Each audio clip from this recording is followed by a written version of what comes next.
ouvindo Papo Lendário, o podcast de mitologias do projeto Mitografias.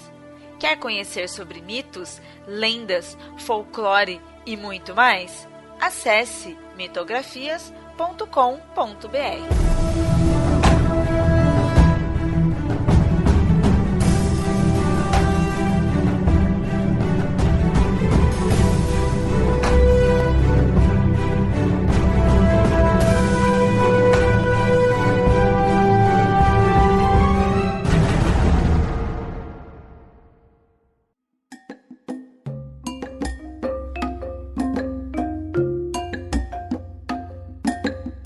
Muito bem, ouvintes. E no episódio de hoje vamos falar aí de uma cultura e mitologia e crenças de um povo um pouco desconhecido. Vamos sair um pouco do padrão aí, vamos para a África. E hoje comigo tá o Yamada. Olá a todos. E a Nilda. Olá, olá. E aí nós vamos conversar aí sobre esse povo que é, ou esses povos, na verdade, né?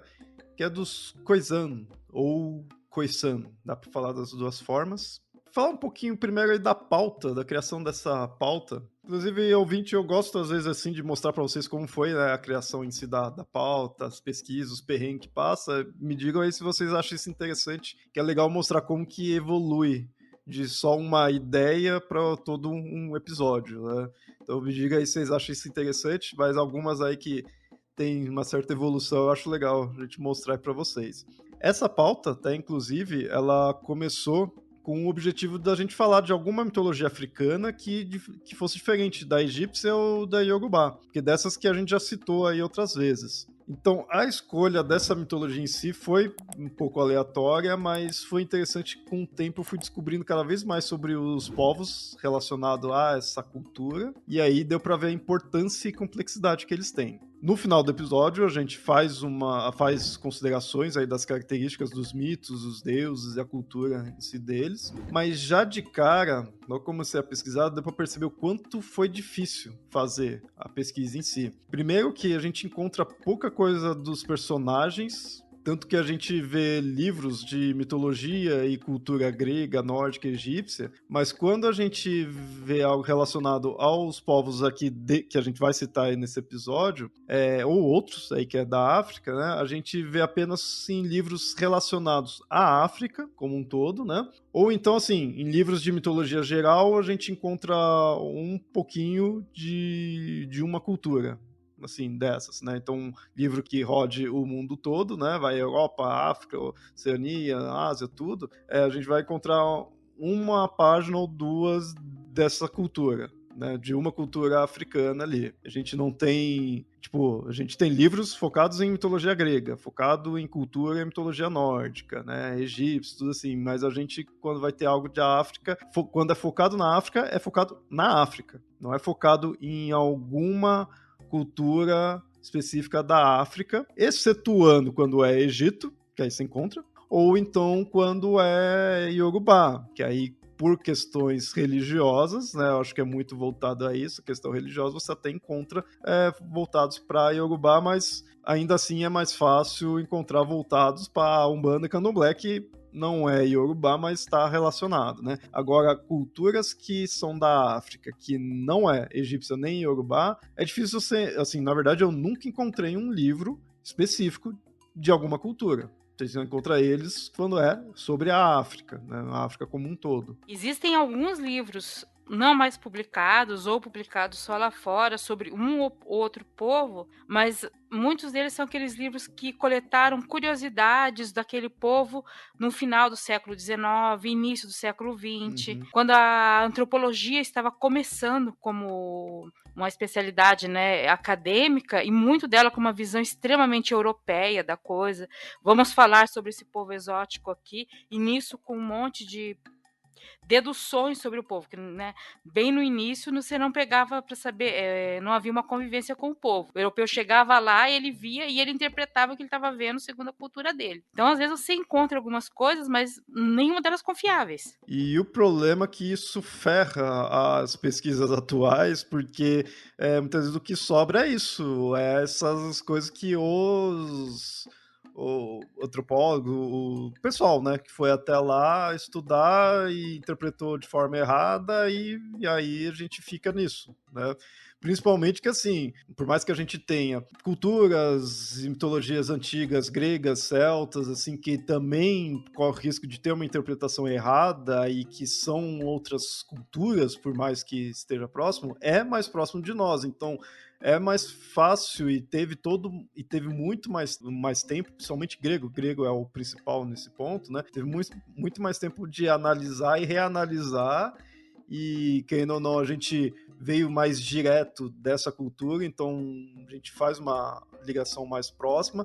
Agora, você pegar uma cultura mais distante, seja temporalmente ou geograficamente, conceitos vai estar muito diferentes. Isso teria para muitas culturas africanas, mas eu acho que os que a gente acaba vendo melhor isso são povos ameríndios. Quando a gente vê muitos povos daqui, a gente vê que eles têm um conceito totalmente diferente da gente, seja conceitos numéricos, conceitos do que é vida, do que é morte, do que é qualquer coisa da realidade. E aí vem interpretações, a princípio acabam vindo interpretações erradas, né? Com o tempo que a gente vai entender realmente o que eles estavam querendo dizer com cada coisa ali. Mas aí você pega estudos que atuais, assim, a gente pega livros atuais, mas que advêm do que foi estudado, do que foi descoberto nessa época de povos africanos, né, das diversas culturas africanas, corre esse risco de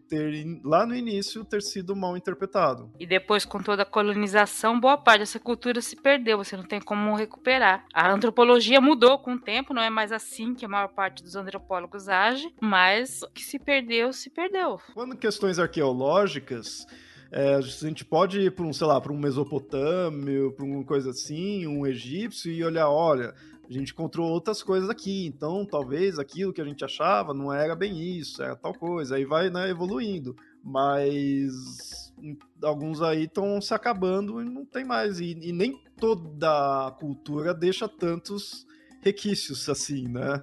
Então é mais difícil. E aí isso que se torna bem difícil para isso que a gente vai falar hoje, que é isso, além de ser algo extremamente antigo, e durante o episódio a gente vai ver o porquê que realmente esses aqui são antigos, e são cada vez menores, e aí a diminuição deles vem tanto do povo quanto das crenças deles, por causa que teve influências também dos europeus, dos missionários europeus e também do Islã. A gente não pode esquecer que na África o Islã foi crescendo bastante. Então isso vai alterando as crenças e aí a gente vai se perdendo, coisas mais antigas. Tem uma curiosidade em relação aos Khoisan, que é mais para a parte da antropologia. Acho que uns anos atrás eles fizeram um estudo, aquele estudo de DNA mitocondrial, se não me engano, acho que era do mitocondrial.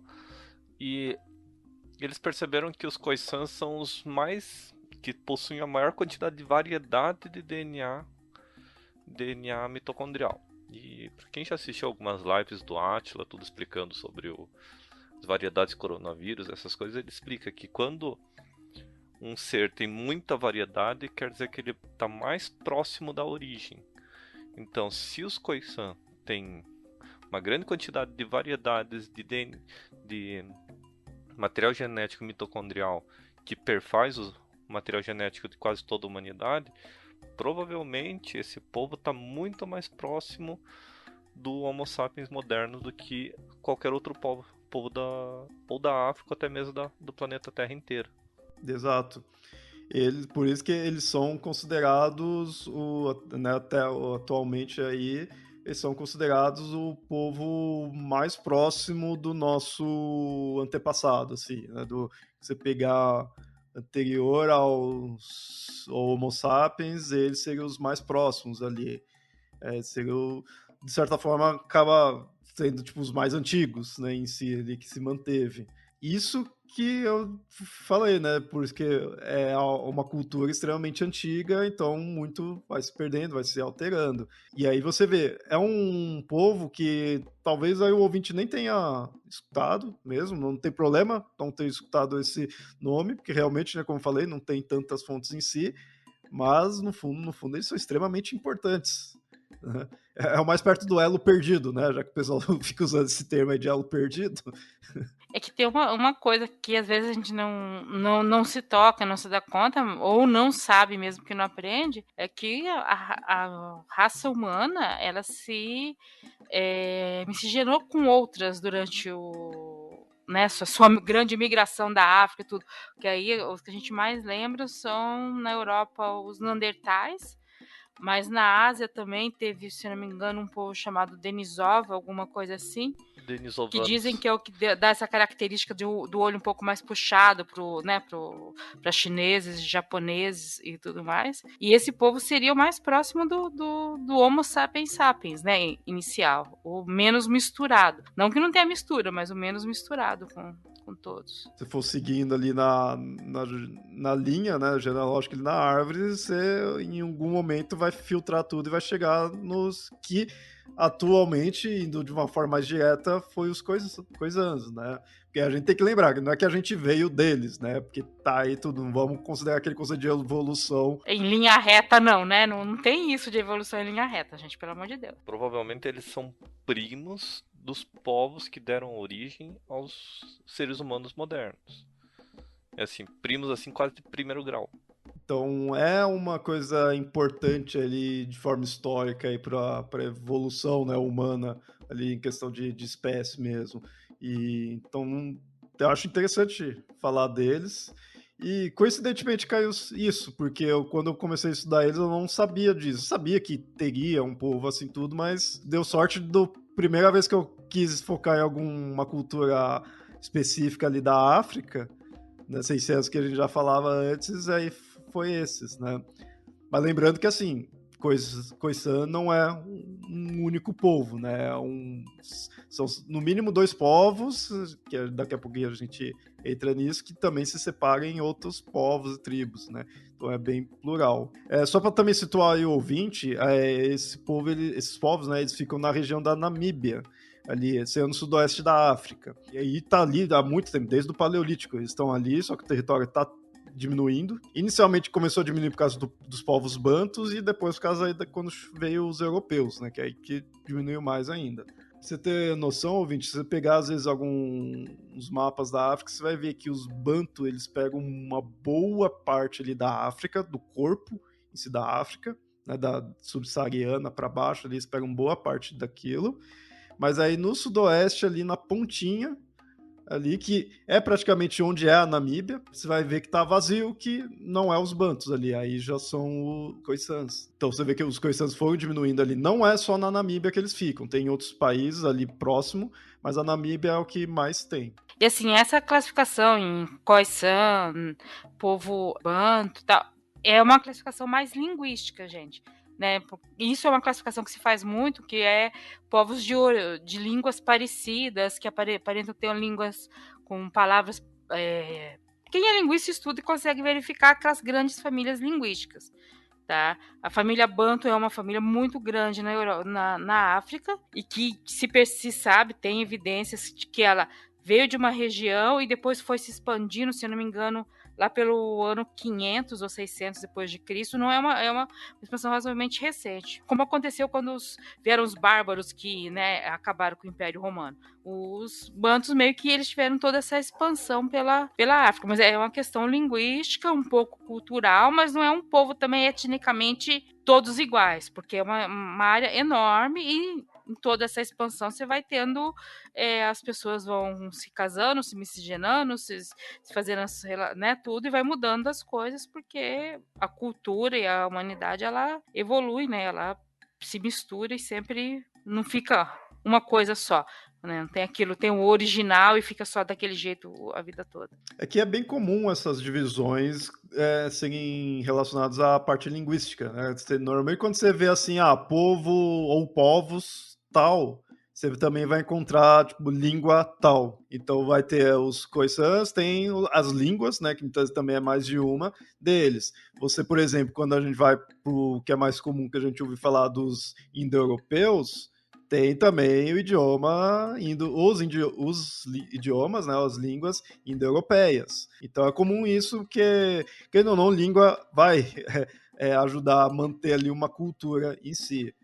com semelhanças ali, mas também a gente não pode definir, como a gente sempre fala, se grego, que a gente conhece bem, não é uma coisa só, imagina esses outros que a gente, né, muitas vezes tem mais tempo até e não conhece tão bem os detalhes, é mais diversificado ainda. Gente, se na Península Ibérica conseguiu ter duas. Ali tem, na Península Ibérica, Espanha e Portugal. Não são só português e castelhano. Você tem mais ali galego, você tem a língua basca. Um pedacinho de terra daquele tamanho. Você tem um monte de língua. Isso porque é um povo que é considerado meio que um povo meio que o mesmo, né? A mesma origem. Imagina o continente africano. E esses tempos atrás eu peguei um trecho de um livro em galego, só que não tinha me falado que era galego, era uma tradução do Senhor dos Anéis. Aí eu comecei a ler aquilo lá. Falei, nossa, eu entendo que galego é muito próximo do português, só que muda muito a fonética, muda muito as palavras. Mas quem entende português entende galego. Mas é tipo mandarim cantonês. Quem sabe mandarim entende cantonês, quem sabe cantonês entende mandarim, mas são línguas diferentes. Os chineses que eu conheço aqui em Curitiba, eles falam, ó, tem mandarim e cantonês. São diferentes, mas o pessoal aqui de Curitiba entende mandarim. E eles falam, se vem alguém falando cantonês, que são os nortistas, se não me engano, os sulistas, eu confundo um pouco. Eles entendem. É como a gente, se alguém falando espanhol vem falar com a gente entende em torno de 60% do que eles falam. 50%, 60%, a menos que eles comecem a enrolar a língua. Como eu falei, né, são povos khoisanos, né, que aí são compostos pelo grupo Khoi, ou Khoi, se fala, e os povos San. Aí daí vem o nome, né? Khoisan. Juntos os dois nomes, aí formou isso daí. Esses daí eles se diferenciam bem no sentido que os povos Sans eles são, né, caçadores-coletores e os Khois são pastores. Essa é a grande diferença deles. Tem variações dos nomes, de ambos os casos aí. Os Sans, ouvinte, você já deve ter ouvido falar eles como Bosquimanos. Tá? Esse nome até é mais conhecido. E os Khois, você também pode ter ouvido falar como Hottentote. Só que esse termo aí é ofensivo. Então, ambos os nomes, pelo que eu vi, não é mais usado.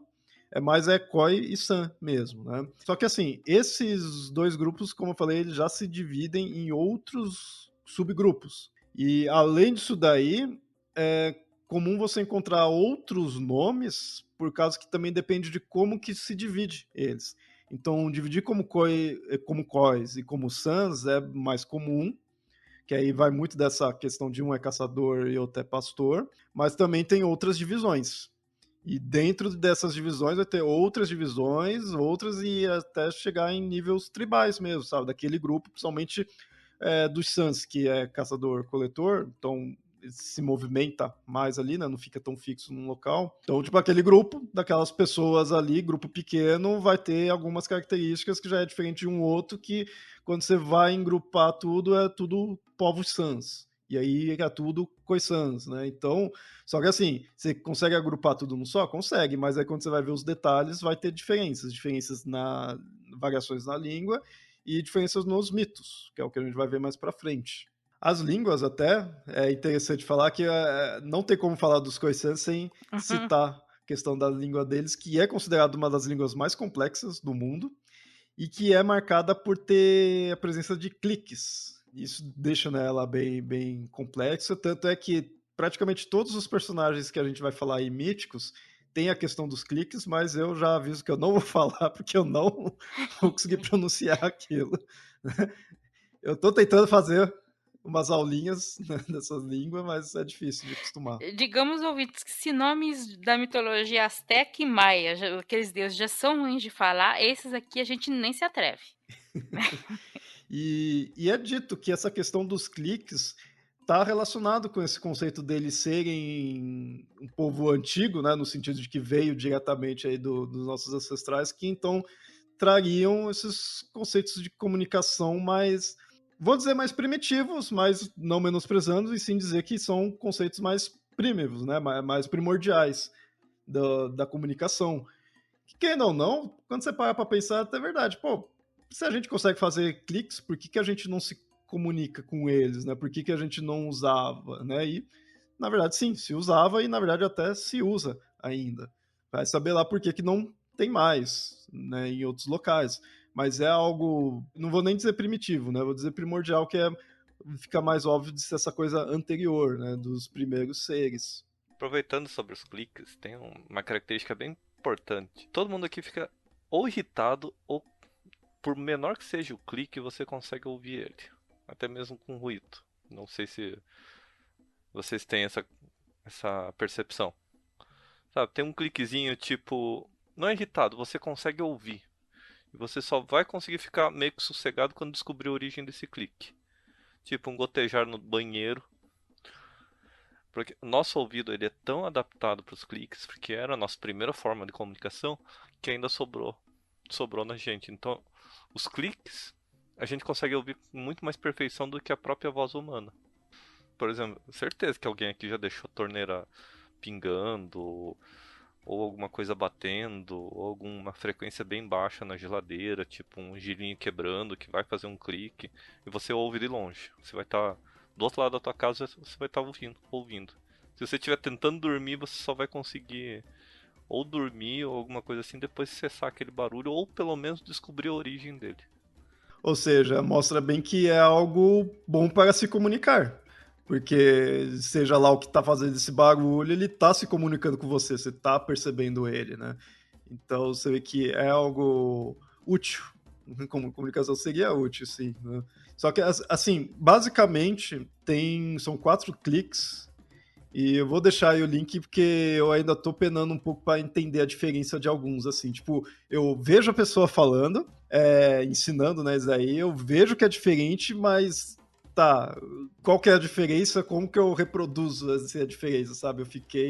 Separei em alguns ali na metade só. Tem 2 ali que eu até diferencio, tem outros que pra mim fica igual, né? São basicamente 4, que é o... Né? Eu tô tentando lembrar assim. O nó é o mais tranquilo. Então, assim.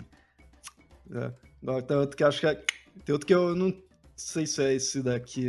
Assim, eu tô meio confuso, mas vamos lá. Eu preciso aprender a fazer aquele que o símbolo é uma hashtag.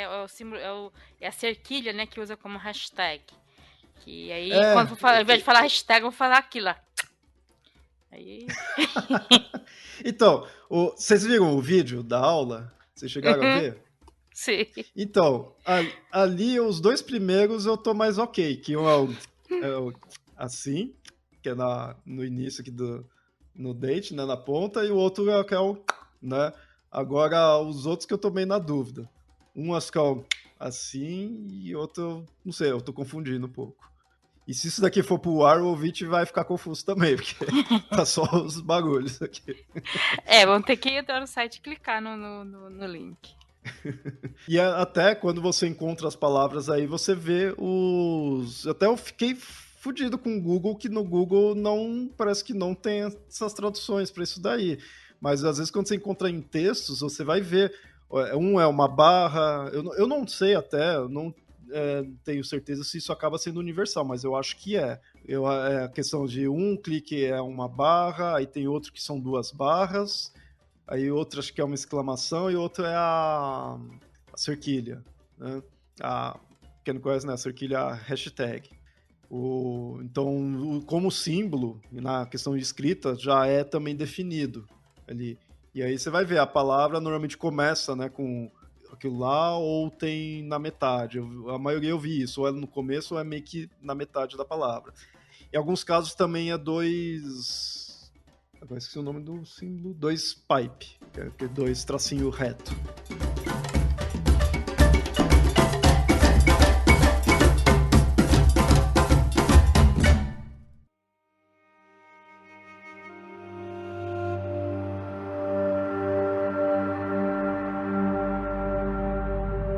Bom, e aí a gente vamos falar agora da mitologia. Os deuses e conceitos míticos dos Khoisans, como um todo, eles se tornam confuso por terem inúmeras variações, e aí essas inúmeras variações se devem ao fato de que, na verdade, são vários povos. Então vamos falar desses conceitos e deuses, mas ouvinte, você vai já notar as diversas variações que tem. De princípio, então a gente começa pela cosmogonia, né?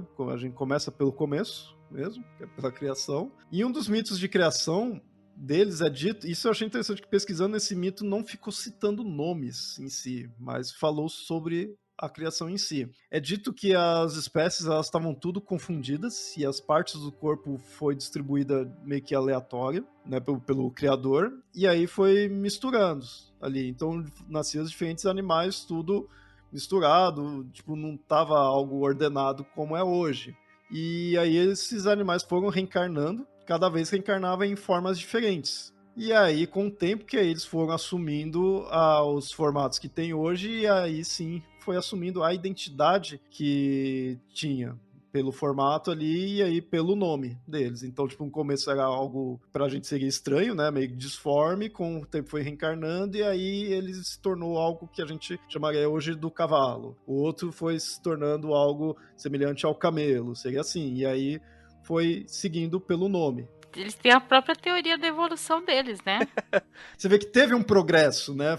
É algo que é passado o seu tempo, não é algo que é comum em outras criações que a divindade quis de tal forma e fez, né? As coisas não foram criadas do jeito que ficaram, né? Foram criadas lá e as coisas mudaram com o tempo e tudo bem. O Deus não ficou bravo, ninguém achou estranho. Realmente é interessante ver. A primeira mitologia que eu vejo uma cosmogonia que tem uma evolução. Isso é bem raro mesmo. Acho que até a mais antiga mitologia que a gente já tratou aqui, uma das mais antigas, que é a egípcia. A egípcia, todos os deuses e humanos foram criados daquela forma. E eles que mudaram de forma porque quiseram, não porque se modificaram. E aí, no caso dos Khoisans, quando alcançou isso daí, de opa, agora tá bom, né? Foi fazendo os esboços ali, tudo, aí agora tá na ordem que eu quis, tudo, né?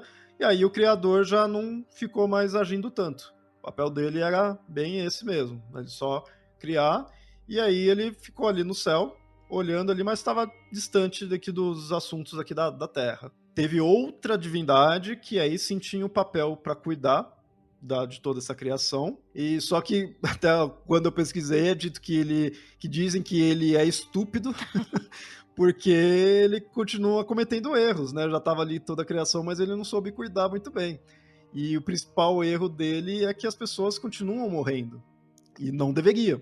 Isso não era para as pessoas morrerem. Já, principalmente que foi dito que eles reencarnavam, então morria e voltava, mas atingiu o ideal, né? O formato ideal, então não precisaria mais morrer, mas continua morrendo. E aí esse cara, né? Essa divindade que não soube cuidar disso. E ele é o responsável, né? Ele que tá cuidando ali, então ele que controla a questão de chuva, se vai nascer ou não mais pessoas, os alimentos, né? Se vai crescer ou não, né? Ou seja, cuida o que é importante para nós, seria, principalmente se você pensar ali na época, é muito importante isso, chuva, se vai conseguir as pessoas nascerem, se o alimento vai conseguir crescer, né? Ainda é bem importante hoje, mas naquela região e época, mais ainda. Eu fiquei, assim, maravilhada com esse conceito Deus estúpido, porque, assim, você reconhece que existe um ser superior que cria as coisas, que tem o poder da chuva, da morte, sei lá, qualquer, né, poderes que um Deus tem. Mas os humanos, o povo que venera esse Deus, que tem esse Deus, eles não têm aquela veneração cega, tipo, esse Deus... Não, por que a gente tá morrendo? Você é estúpido, Deus. Sabe? Por que ele... Tem a questão de cobrar a divindade. Por que teve peste, né? É porque esse Deus aí não funciona direito, esse Deus que tá com problema. Esperto foi o criador que criou tudo e caiu fora. Tá lá distante, deixou. Agora é contigo, ó. Cuida aí agora. Já fiz minha parte. É um povo que não deixa barato, não. Você é Deus, você tem poder, mas olha, você é estúpido. Você não... Ouvinte, a gente mostrou aí essa criação que você vê que a gente não citou nome de divindade, que realmente nessa descrição você não encontra. Mais pra frente a gente vai falar alguns nomes e aí você vai ver certas semelhanças em conceitos, porque quem não são os mesmos povos, né? Essa questão da chuva, essa forma de lidar com a morte, tudo é semelhante, né? E no final a gente conclui isso daí, mas você vê que mesmo nesse caso não tendo nome, nos seguintes que a gente vai falar tem nomes, mas é parecido, né? Outra característica deles é da questão da adoração à lua, que eles faziam. Disse que é bem importante, mas tem-se uma certa dúvida.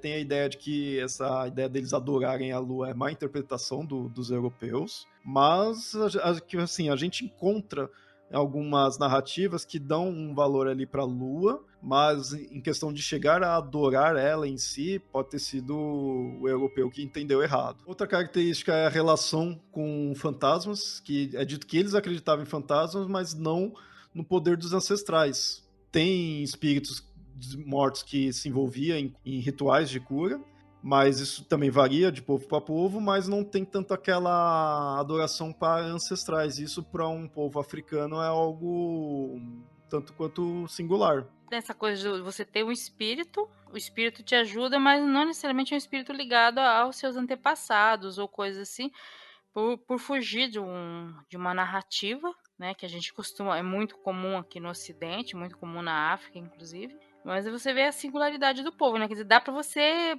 pensar de forma diferente, mesmo estando cercado de outros povos, né? E outra característica também deles, né, a gente falou aí de fantasmas e tudo mais, é a questão da morte. Quando ocorria uma morte que não era natural, era atribuído ao mal. Tipo, morrer é meio como assim, você morreu quando não era a sua hora. E isso é errado, isso é mal. O mal existe aí no mundo, a prova disso é isso. A pessoa morreu, sei lá, de doença, ou um acidente, ou briga, né, qualquer coisa desse tipo, não foi uma morte natural. Isso estaria errado, isso é mal, né? E os próprios enterros deles, ou conceitos, né, de pós-morte não era muito complexo, não se tem muitos detalhes. Aí também é aquela coisa, pode ser que não tenha se conseguido, né, muitos detalhes, mas morte sempre é algo importante para a humanidade em geral. Então é comum você encontrar detalhes sobre como é a morte e a vida após a morte. Deles já não tem tanto. Então tem essa ideia que realmente eles também não dava tanto valor a isso, a ponto de chegar a considerar certos tipos de mortes até algo ruim, algo relacionado ao mal. Quando a gente fala aí das divindades, é interessante isso. Por mais que morte seja uma coisa que a gente não deseje, e atualmente a gente tem esse distanciamento da morte, em várias vezes aí dos episódios, quando a gente falou de outras culturas, a gente mostra que as outras culturas têm uma visão diferente da morte. Eles tendem, aceitam a morte, e mesmo também que não queira, eles veem como algo necessário até. Então não vai dizer que é mal, né?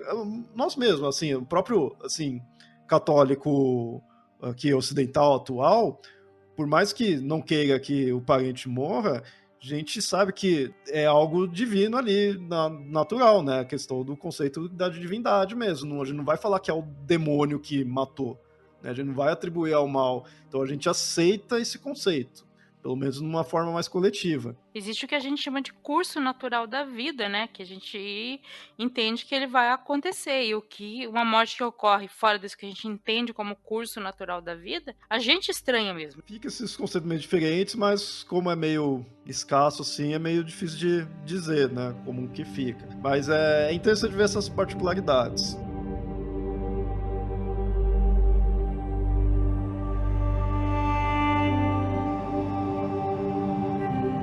Nessa criação que a gente pôs, como falei, não tem nomes definidos. Mas agora sim a gente entra no panteão. Panteão, assim, que são poucos mesmo, personagens que se tem, né? Mas dá para citar alguns. E é comum deles se confundirem entre si. Mas algo que eu já falei em outros episódios, e nesse daqui você percebe bastante assim. Uma divindade, para ser uma divindade, ela precisa de um nome, de uma função e de uma genealogia. Então, que a gente vai ter os nomes deles, a gente vai ter o que ele é, e em alguns casos aqui você encontra se é filho ou não, mas isso confunde também. Pelo menos esses 3 elementos é comum de se encontrar. E a gente encontra aqui o primeiro, que é o que você mais ouve falar, é o Tsuigoabe, e acho que se seria Tsuigoabe, uma coisa assim. Ele é o deus da chuva, do trovão e da magia, e com isso acaba sendo um deus celestial. E algumas vezes ele é dito como um ser supremo. O interessante da história dele é que tem como ele chegou a isso. Ele era um homem comum, e aí ele estava preocupado com o povo dele que estava passando por uma seca. Ele então já estava sem gado, sem colheita, todo mundo ali com fome, né? Tava mal. Um dia chegou um cara estranho ali de capuz na vila e ele foi até a casa ali de um dos anciões Tsuigo-Abe estava lá do lado do ancião cuidando dele, né? E o Tsuigo-Abe achou estranho esse cara, esse estrangeiro, porque ele estava bem alimentado, né? Todo mundo ali passando fome e ele ali de boa. E aí o Tsuigo-Abe começou a questionar, né? Da onde você vem, tem comida, né? Aonde você vem, porque você tá bem, né? E aí, conforme esse cara foi respondendo, o Tsuigo-Abe percebeu que, na verdade, ele era chamado de Galnabi, que é o deus da morte. Ou então, às vezes, você vai encontrar o Vinte como o espírito, né, da morte, mas de qualquer forma, né, relacionado à morte. Então ele estaria ali para ir buscar, né, o ancião da casa onde ele entrou e quem sabe até mais gente. E aí o Tsuigo-Abe resolveu desafiar o deus para uma luta. Se ele ganhasse, o Galnabi iria dar a vida eterna para o povo, e se perdesse, o deus poderia mandar a morte para todo mundo ali da vila. E aí começou a luta. A luta durou dias, direto, ali, sem parar, e finalmente o Tsuigo-Abe consegue derrubar e derrotar o deus da morte. Aí beleza, quando ele tava ali para cantar a vitória, o deus tava ali no chão, puto com a derrota, dá um soco no joelho do Tsuigo-Abe, quebra ele cai desmaiado ali de dor. Passa-se um tempo, não sabe quanto, o Tsuigo-Abe começa a acordar, e quando ele tá acordando ali, ele começa a ouvir algumas vozes dizendo que, ó, ele devia ser recompensado ali pelo que ele fez, foi nobre ali, foi corajoso e tem que ser recompensado. Quando ele acorda de fato, ele percebe que ele tá sobrevoando a vila dele. E aí, com o menor movimento do braço dele, começa já a chover pelos dedos dele. E aí que ele se torna, então, o deus da chuva. Por ser o deus da chuva, ele acaba com a seca do povo dele. E isso sempre tem, né? Os deuses da chuva, do trovão, são sempre deuses muito importantes para qualquer povo, né? O que é interessante, isso daí você falou dos deuses da chuva, né, serem importantes, que assim, praticamente todos os povos assim vai ter. Mas nesses daqui você vê que, sabe, é muito. Porque uma coisa é ser importante, outra coisa é ser o ser supremo. Né, porque até assim. Voltando, sempre vamos comparar aí com outros povos, principalmente aí com os gregos. A gente tem Zeus, que é o deus do céu, dos trovões, mas a gente não fica vendo tanto ele como provedor de chuva em si. Nesses povos, a gente vê como a chuva é muito importante. Então, o deus da chuva é meio como se colocasse todos os deuses que é referente à chuva, algo assim como seres supremos, que é bem nesse estilo. A gente tem em outras culturas, tipo o Deus Sol, né, como algo, um dos principais, né, no Egito a gente coloca o Sol dessa forma. Aqui, não, a gente vê quem é o principal é a chuva. É muito interessante isso daí, você vê a importância disso. Um povo que, querendo ou não, esses povos nessa região, principalmente agora que está diminuindo e está indo cada vez mais pro lado não é fértil, eles estão indo muito pro deserto, o deserto da Namíbia. E aí, chuva cada vez mais importante ainda, né? Assim, porque cada vez mais escasso, né? Que a região ali tem muita savana, né? E a savana, assim como o centro-oeste, ou assim como a nossa área da Caatinga, né? A chuva é o que faz retornar, né, as plantações, quando volta os animais, né, que migram, vão embora na seca e voltam na época da chuva. Então, você tem que ser um Deus muito...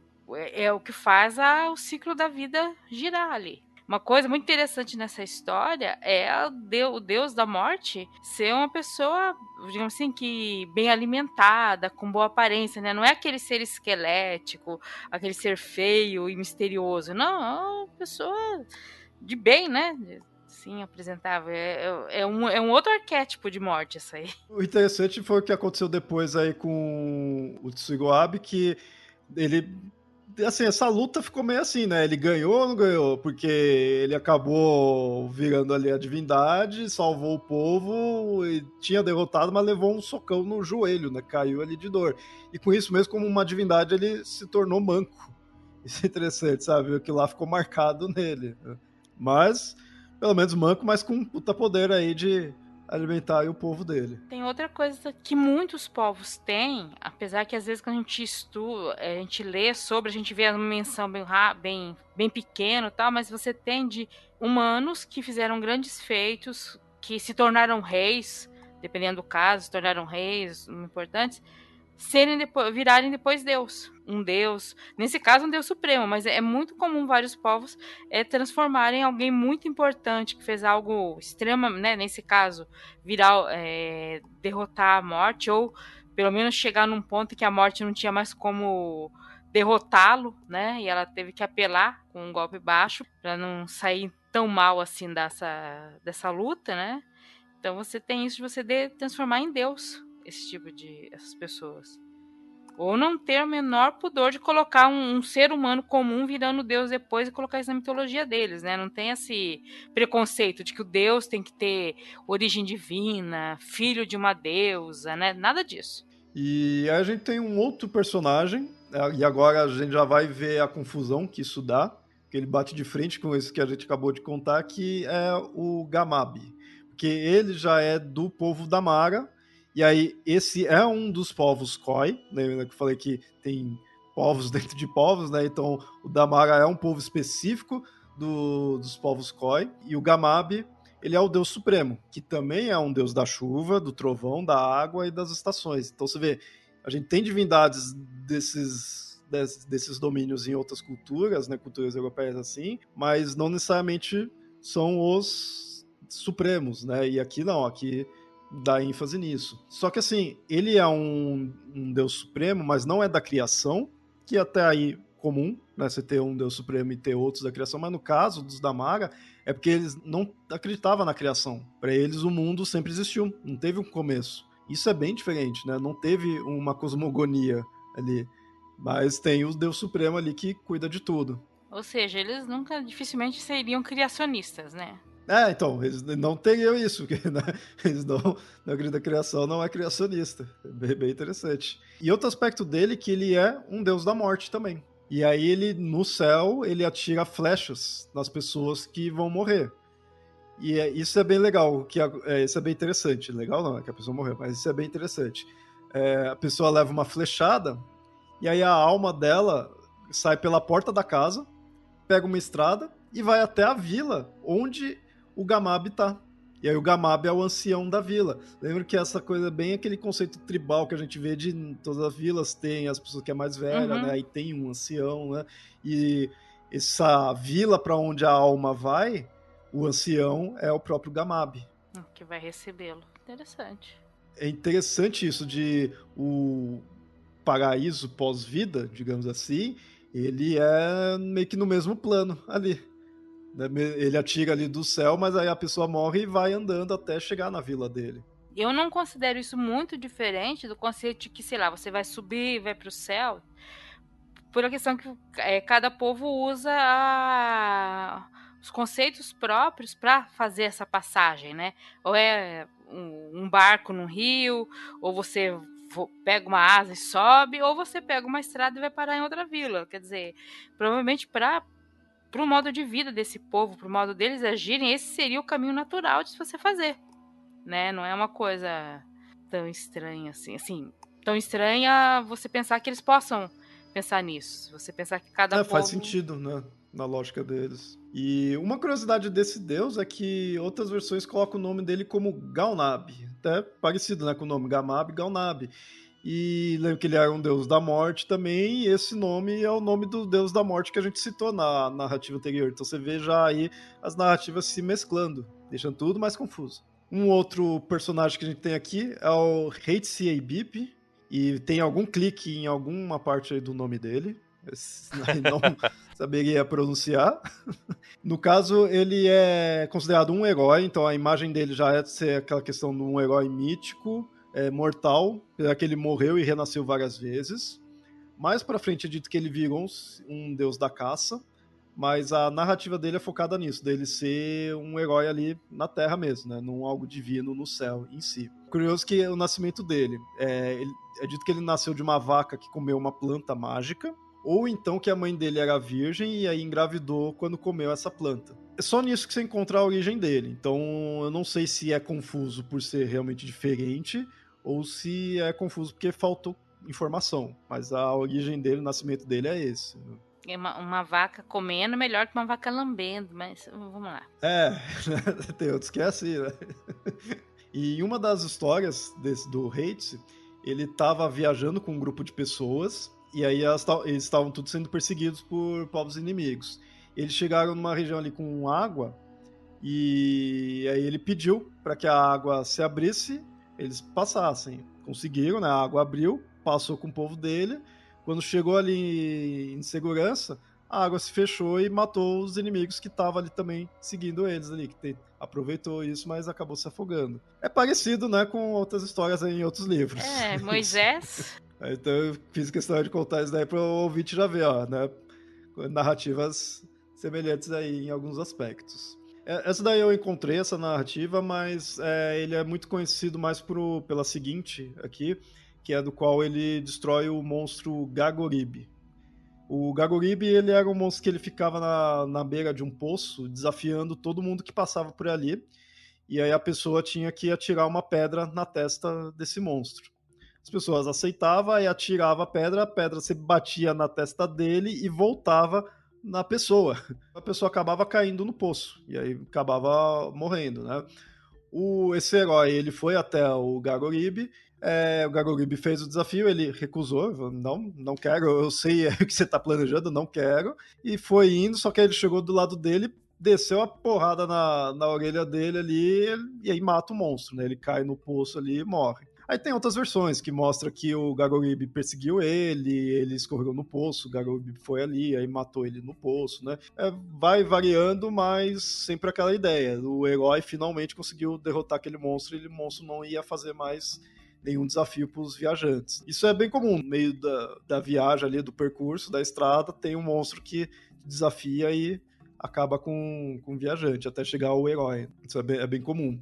E às vezes esse herói, às vezes é colocado que ao invés de ser o Heihtse, coloca como o Tsuiguabi, aquele primeiro deus ali, ou humano, né, que virou deus ali que a gente contou no começo. Que é interessante essa questão do poço. Não esqueça, né, ouvintes, que você está numa caminhada, numa estrada, um local que tem um poço. É um local de parada, é um local de você se refrescar. E se tem um monstro lá desafiando você, não é só desafiar por desafiar, é que talvez seja a única maneira de você pegar água. Eu gostei dessa narrativa, assim, eu imaginei muito, sabe, é africana, né, é dos Khoisans, tudo aí, mas eu enxergo muito bem um ogro ali, sabe, um troll, e tem aquele negócio do troll debaixo da ponta, tudo, eu imaginei muito essas criaturas, dá pra você fazer uma comparação, assim, bem nesse estilo, né? E a gente tá ali, meio medieval, assim, tudo, dá pra fazer uma analogia nisso. Seres querendo tomar posse de coisas essenciais tem tudo quanto é canto, né? Pelo jeito. Tem no mundo todo. E a gente falou que esse herói muitas vezes é colocado nessa narrativa sendo o Tsuiguabi, e o próprio Gagorib, que é o monstro, às vezes ele é identificado como um deus da morte, oponente do Tsuiguabi, ou seja, o Gaunabi. Ou seja, você vê que a gente falou aí de vários e tá sempre voltando para os mesmos, né? A gente acaba se unindo aos mesmos seres. Por isso que acaba não tendo um puta panteão mesmo. A gente tá se limitando praticamente a 2 seres aí até agora em si. Eu vou dizer que eu percebo um certo padrão um pouco parecido com o que a gente tem com os povos indígenas brasileiros, que povos que são da mesma origem, da mesma linguagem, você tem às vezes histórias parecidas com nomes diferentes, ou você muda quem é de uma história para outra, quem é que fez o outro, porque são povos que se separaram, então a história vai passando oralmente, a coisa muda por algum motivo, tá? Às vezes, né, tem algum motivo muda. Então aí quando você tenta unificar tudo numa história só, ou num panteão só, você nunca consegue fazer aquilo daquele jeito certinho, porque os povos vão, né, cada tribo, cada povo vai indo para um canto, você tem a origem comum, mas você vai mudando com o tempo. E eu imagino muito também ali o europeu registrando isso daí, aí pergunta ali, a pessoa, né, descreve, ele consegue coletar aquela informação, aí vai em outra tribo ali, outro grupo, muda um pouquinho, mas às vezes muda o nome, porque às vezes até é uma outra forma de chamar aquele deus, então nem é necessariamente que mudou o nome em si, mas, né, tem aqueles epitetos da divindade, só que a pessoa na primeira vez que registra pode registrar com uma coisa diferente. né? Quando vai ver, eles estavam falando da mesma coisa porque teria o mesmo mito, a mesma narrativa, né? A gente fala disso, mas greco-romano tá aí para isso, né? Tipo, ambos têm inúmeras variações e com as mesmas divindades, né? E também com trocentos nomes diferentes.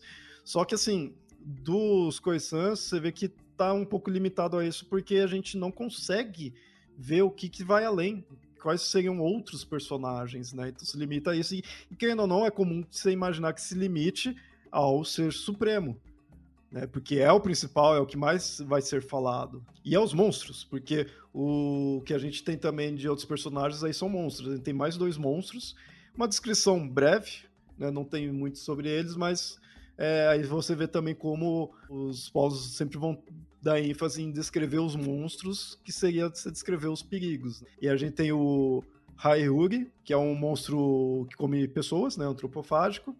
E ele é bem bizarro, porque ele é parcialmente invisível e ao mesmo tempo também ele só possui um lado do corpo.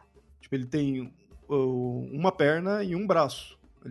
E ainda assim também metade dele é invisível. Tá correto, ele só tem uma perna. Não é que só tem uma perna, você só vê uma perna.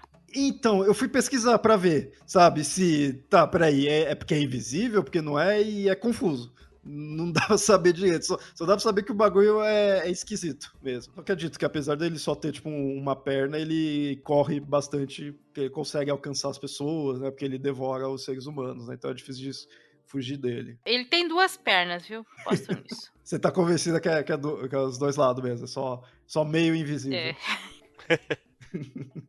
Parece um saci, mas com... É um saci de corpo inteiro, saci né? de corpo Porque inteiro, não é só a perna. Um outro que a gente tem, que também devora seres humanos, né? Porque monstro, pra ser monstro, tem que devorar ser humano. Se ele não devora ser humano... Você tem que pensar o seguinte, ouvinte. Até as sereias, que são todas bonitonas ali, tudo, né? Que canta bem, tudo, elas também devoravam seres humanos. Então monstro que é monstro devora ser humano. E aí a gente tem um outro, que é o Aigamusha. Ele vive nas dunas, né? Então esse já vai bem pro lado dos Khoisans, que tá bem ali no deserto. E a coisa mais estranha dele é que ele tem olhos nos pés. Nossa, sim, isso é um monstro estranho. Algumas versões mostram que é na parte de baixo dos pés, outros na parte de cima ali, né? Isso varia, mas indiferente, continua sendo estranho.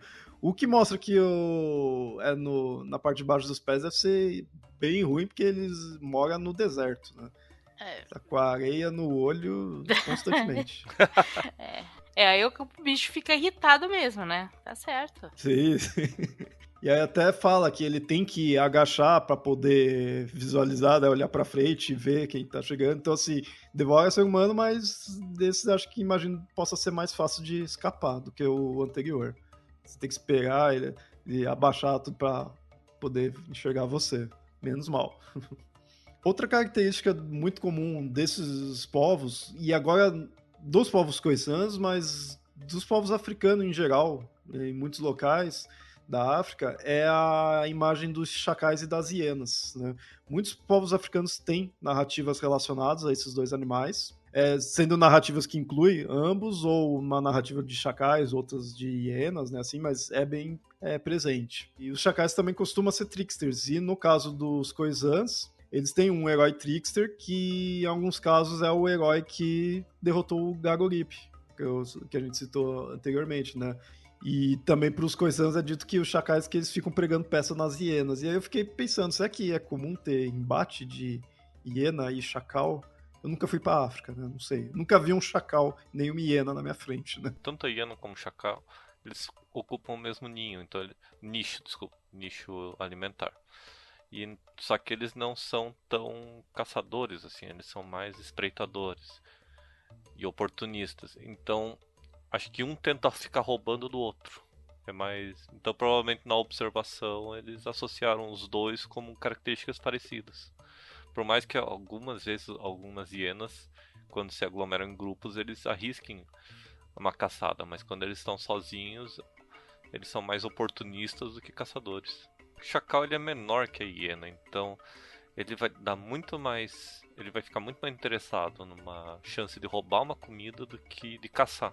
E chacais, acho que eles não têm costume de andar em grupo tanto quanto as hienas, né? Mas as hienas, andar em grupo é bem comum. Os chacais eles são muito mais solitários.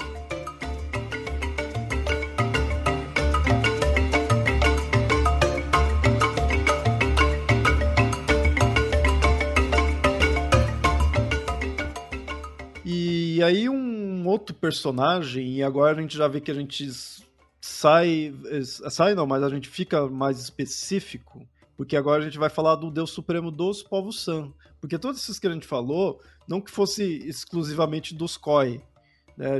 É uma bagunça, né, nisso tudo. Então, a gente sempre cita os Khoisans. Muitos desses que a gente citou você vai encontrar como na mitologia dos Khoi, mas você vai encontrar variações dentro deles, e aí povos que seriam dos povos Sans com referência a esses personagens. Mas agora, o próximo que a gente vai falar, normalmente ele é bem especificado sendo dos povos Sans. É o Deus Supremo, que é o Kagen, ou Kagen. Eles têm um Kagen, assim, tentar ainda acertar o nome dele. Ele tem o clique no começo aí do nome. Ele é o Deus Supremo e Criador. Também, por essas variações, tem muitos nomes e variações no próprio conceito dele. Aí, por causa das diversas tribos. E aí a gente falou do Chacal trapaceiro, né, de ser o Trickster. Ele é considerado um deus trapaceiro, com certos aspectos destrutivos, porque ele é dito que ele criou um monstro, e na verdade esse monstro seria o fogo, e aí esse monstro destruiu tudo. E aí o Kagen teve que ir lá fazer uma nova criação, e aí dessa vez as pessoas souberam controlar o fogo. Aí beleza, e continuou até hoje aí. Aí tem variações nisso daí. Outras vezes mostra que as pessoas e os animais viviam debaixo da terra, junto com a divindade, todos ali morando de boa. E aí o Kagen começou a planejar as maravilhas que ele ia ter na superfície. Ele ia criar algo ali na superfície e ia mandar todo mundo pra lá. Aí ele criou uma árvore gigante, que aí os ramos dessa árvore iam para todas as partes ali do mundo. E na base dela ele cavou um buraco ali, que dali que as pessoas iam da base da árvore para a superfície ali do mundo. Ele colocou todo mundo que ali na Terra, né, levou o homem e tudo até esse local. Então todo mundo estava indo ali para a superfície. Ele reuniu todo mundo maravilhado com o que ele tinha criado, beleza, até ali todo mundo em paz. E só avisou eles ali, ó, vocês estão aqui vivendo numa boa, mas não faz nenhuma fogueira, porque senão isso vai dar problema, né? Vai vir o mal aí pra vocês criarem alguma fogueira. Beleza, todo mundo na superfície. Passou o dia, chegou a noite, tudo escuro, o pessoal ficou assustado, o homem tudo morrendo de medo, né? Como sempre ali, ficou assustado e tava começando a passar frio e não tava também enxergando muito bem, né? Os animais conseguiam se virar bem, o ser humano não. Então, desesperado, o ser humano foi lá e acendeu uma fogueira, né? Desrespeitou o que o Kagen tinha falado. O fogo assustou os animais pegaram e fugiu aí para as montanhas. Então, aí também o ser humano também não conseguiu mais manter o mesmo contato que eles tinham com os animais, né? Não conseguia se comunicar tão bem, porque eles pegaram e fugiram. O Kagen ficou puto com isso daí, que, vocês me desobedeceram, então vou cair fora daqui. Aí foi lá morar no céu. É incrível como a questão do fogo é um marco da cultura humana, né? Você pode ver, é o que faz você se separar do Deus ou faz começar a ter alguma desgraça ou não, mas assim, o fogo é aquele marco que o ser humano começou a se mexer sozinho, né? O ser humano consegue se defender sozinho a partir do momento que ele tem um fogo. Só que isso também traz a responsabilidade, não vai mais falar com o animal, o Deus te amaldiçoa ou não, ou o Deus te abandona, como é nesse caso aqui, né? Mas o fogo é um elemento, assim, importantíssimo nos mitos, né? Na mitologia. E olha que interessante, aqui a gente volta para aquele conceito nos outros relatos que a gente deu do Deus ser distante, que aqui mostra que ele, né, ele tá ali no céu, mas ele se distanciou dos seres humanos. E essa ideia do fogo como, assim, tá, foi útil pro ser humano, né? A gente tá aí com fogo até hoje, mas serviu como uma punição, assim, foi um ato errado, né? O Deus não quis. Vamos mais uma vez comparar aí com os gregos. Prometeus tem isso daí, né? A questão do fogo, ele quis para ajudar, mas foi um ato errado, né? Não deveria ter feito aquilo, foi punido, tudo. Então você vê, esse marco que tem, é bem isso daí. Fogo é realmente uma coisa, é um marco na nossa história. E é claro, aqui tem elementos de árvore do céu, árvore da vida, você parar de falar com os animais, diferenciação de línguas e tudo junto, né? E aqui você vê bastante também a ideia do fogo, ele ter também essa questão destrutiva, você vê que deu ênfase nisso daí. Um outro mito que se tem dessa divindade, a gente vê um tal de Kiwamangia, que ele é o arco-íris, e aí ele tinha perdido o sapato, E aí o sogro dele, que é o Kajen, né? O Kajen é o sogro do Arco-Íris, encontrou e jogou o sapato dele numa poça. E dali nasceu o primeiro Antílope. Às vezes, ouvinte, você vai ver como Antílope ou como Eland. Eland é um tipo específico de Antílope. É porque Antílope é mais fácil de você identificar. Eland, muitas vezes, eu mesmo também nem tinha ouvido falar, né? Eu fui pesquisar para ver quem era. E o Kajen, ele gostava desse Antílope, ele alimentava ele com mel. E aí o Kiyoamangya, ele e o filho dele, né, o Niuopiwa, eles ficaram curiosos. Por que o Kajen tá, né, fazendo tanto mel aí? O que ele tá fazendo? Aí que eles foram lá, viram que ele tava alimentando esse antílope e resolveu matar o bicho. Sei lá por que, né, quiseram fazer isso, mas fizeram, né? Mataram. Você vê que é uma sucessão de atos bem bizarros, assim, bem confusos. Perde o sapato vira um antílope, aí ele começa a alimentar com mel o antílope, os outros vão lá e matam, né, o bicho, mas tá progredindo nisso daí.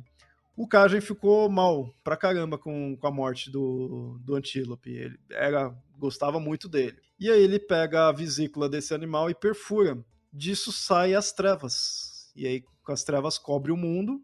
Aí cria-se a noite. Para não ficar tudo escuro, o Kajen pega o próprio sapato e joga no céu. E com isso se transforma na lua. Então é uma coisa bem surreal mesmo, assim, sabe? Tipo, mitologia é comum ter essas estranhezas, mas esse daqui foi uma atrás da outra, né? Eu acho interessante, mas é bem confuso. Não, assim, você tá acostumado que o cara chora e cria não sei das quantas, cai a gota de sangue, nasce planta.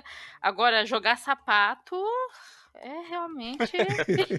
Eu gosto dessas estranhezas, assim, acho bem interessante isso daí. Quando eu vi essa questão dele perfurar a vesícula e espalhar à noite, eu lembrei muito da narrativa da origem da noite aqui dos povos da nossa região, que tem isso daí, né, da noite espalhar, assim, você abre algo ali, acho que era uma semente, a Tucumã, né, na verdade, eu lembro que até a narrativa isso numa das antologias, né, da segunda, né, dos mitos de origem.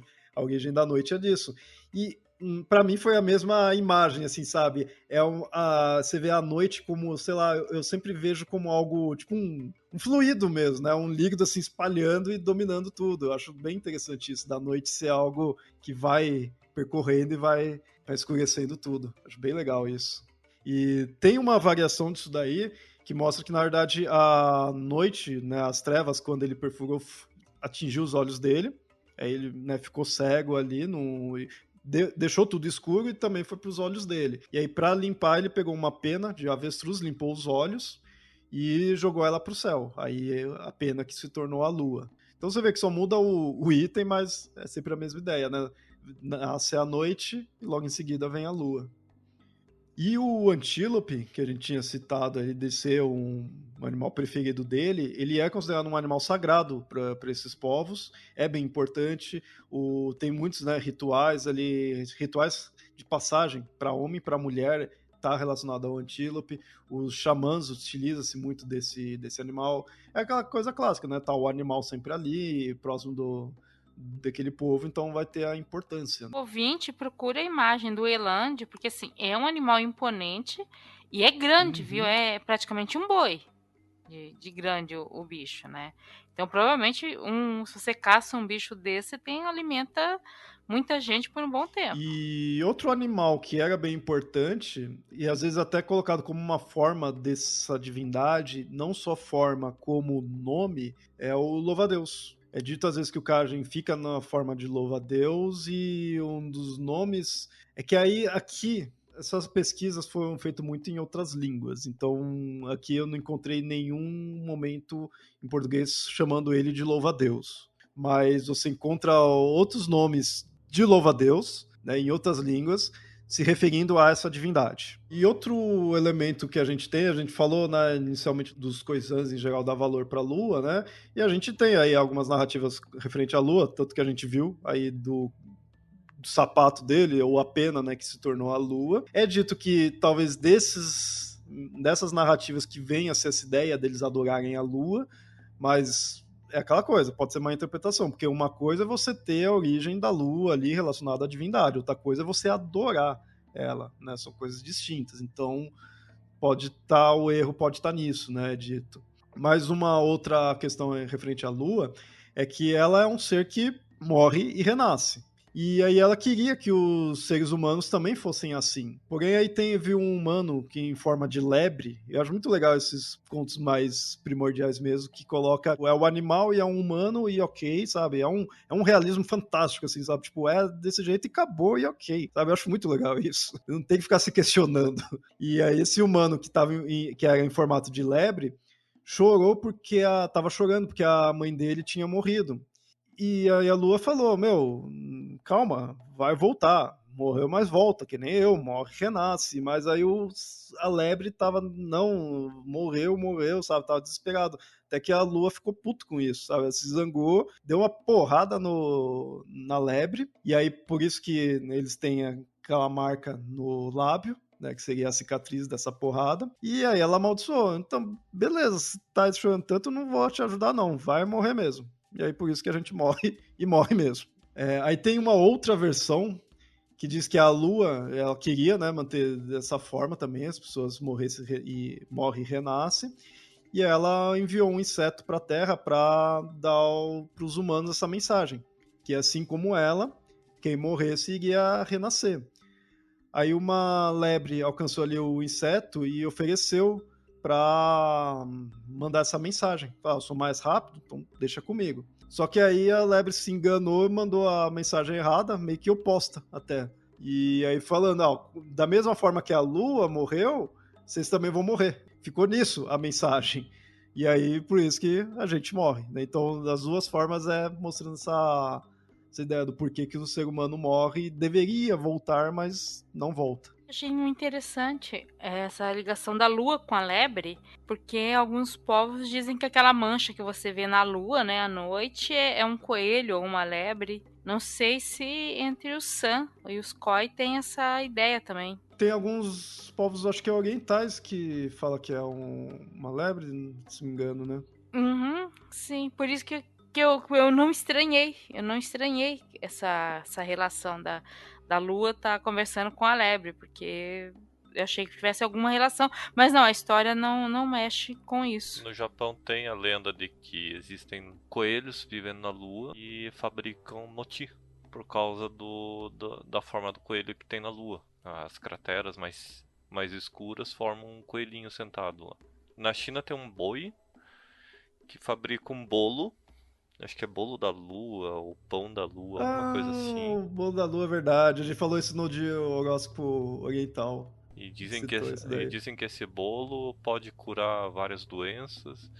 E o boi ficava lá escondendo esses bolos para não passar para a humanidade. Mas um dia ele foi obrigado a jogar tudo na terra. E quando ele chegou aqui, ele distribuiu e viu que estava fazendo uma coisa boa. Ele viu que gostavam dele. Aí ele ficou aqui na terra distribuindo os bolos. Voltando um pouco, que você falou que talvez tenha confundido a veneração da lua. Aqui é todos aqueles elementos, né? Você observa a lua tem fases, ela morre e renasce, né? Não tem como, né? Qualquer pessoa que já observou a lua já sabe que é assim, sabe? Você consegue entender toda essa ideia, de onde que surgiu isso, né? E a lua, por iluminar a noite, por tudo, quer dizer, todas as culturas têm. A lua tem, sendo considerada deusa ou não, a lua tem a sua importância. A de marcar um ciclo, né? Um ciclo pequeno, que seria equivalente ao nosso ciclo de mês, né? Que é a lua morrendo e renascendo. É interessante. E aí, ouvinte, essas foram as narrativas aí referente aos povos coisãs. Pode ter outras coisas, sim, mas realmente foi difícil de encontrar mais detalhes, porque, como falei desde o início, né, é algo escasso, é algo que se confunde bastante. Em português se encontra pouquíssimas coisas, né? Esse do Cajém é o mais fácil de encontrar, né, aqui, mas tem todos esses outros que eu acho interessante. E o mais legal é que, por mais confuso que seja, por mais que tenha em algum. Você percebe que um personagem de uma narrativa é relacionado a de outra, e aí um é ser supremo, e então o outro também é um ser supremo, e em outra versão não é, e aí vai, tudo confunde, mas a gente começa a ver certas similaridades, certas constantes que foi o que me chamou bastante atenção nisso. Que eu já citei, essa questão da importância da chuva. Isso eu achei muito legal, porque, tipo, faz todo sentido esses povos não terem uma divindade solar como sua principal, e sim uma divindade pluvial, porque para eles a chuva é importante para todo mundo, mas para um povo que está perto ali de um deserto, a chuva vai ser muito mais importante do que para um povo grego, né? Ali onde tem água, mesmo quando não chove, tem água ali em volta. Então essa importância da chuva eu achei bem interessante, faz todo, né, o sentido. Outro aspecto que me chamou a atenção foi a relação que eles têm com a morte, que se diferenciam em certos aspectos do que a gente vê em outras culturas, só que aí, tanto na questão da morte e de renascimento, porque várias dessas narrativas que a gente viu que tem tudo isso daí, morre, mas vai voltar, morre, mas vai voltar, mas aí de repente não volta, né? Como essa questão aí da narrativa referente à lua, e essa forma de lidar, né? Eles têm um deus da morte que foi considerado ruim, só que aí a gente tem um outro lado dos Damara que era o ser supremo, era o deus da morte, então já não seria necessariamente ruim em si, sabe? Essa diferença que se tem entre povos próximos ali, né? Isso é legal ver. Só que também a gente sempre tem que lembrar que isso muito pode estar preso a má interpretação, né? Então a gente tem que tomar cuidado, tipo, é diferente ou não, mas pode ser uma interpretação errônea que teve. Isso me dá uma certa dor no coração, sabe? Saber, tipo, puta, que legal, mas tá, pode não ser assim. Pode ser que não fosse bem assim, pode ser que isso seja o europeu que entendeu mal. Aliás, essa coisa de má interpretação, de problemas de tradução, é muito constante que a gente tem até hoje, mas isso também não inviabiliza de tudo que a gente tem para estudar, e hoje em dia, cada vez se está produzindo mais material tentando entender isso, né? Trazer à tona coisas que se perdeu, mas é material, tem muito material novo, mas assim, é material novo, então você tem que procurar, escavar. Às vezes o material ainda não tem um respaldo que você possa dizer, é isso mesmo, não é? Às vezes é apenas uma tese. E boa parte em outras línguas, a gente consegue driblar um pouco isso da questão de outras línguas, mas você tem que ter acesso a isso, né? E anda complicado. Então é isso, ouvinte. Espero que você tenha gostado desse episódio. A gente fez questão mesmo de sair dos povos padrões, que a gente costuma falar mais. E provavelmente que demora mais, né, para produzir, mas valeu muito a pena. E uma coisa que eu mais gostei mesmo desses povos em geral foi quando eu vi que, putz, esses são os seres mais primordiais, assim, sabe? Isso eu achei muito legal. Eu falo, pô, então temos que falar mesmo deles. É legal você ver que você tá indo cada vez mais antigo, assim, no tempo, né? Isso é muito legal. Deu dó, ao mesmo tempo, de pesquisar eles e ver como que tá se acabando. Seja por crença, né? Que alguns dos povos Sans eu sei que até se converteram. E se não me engano, a maioria foi pro Islã, por causa da dominação que teve. E se não é pela diminuição da crença em si, é pela diminuição do próprio povo, que é pior ainda. Então, tem que tomar cuidado. Não se acaba só os mitos e as narrativas, se acaba também os povos. Isso que é perigoso.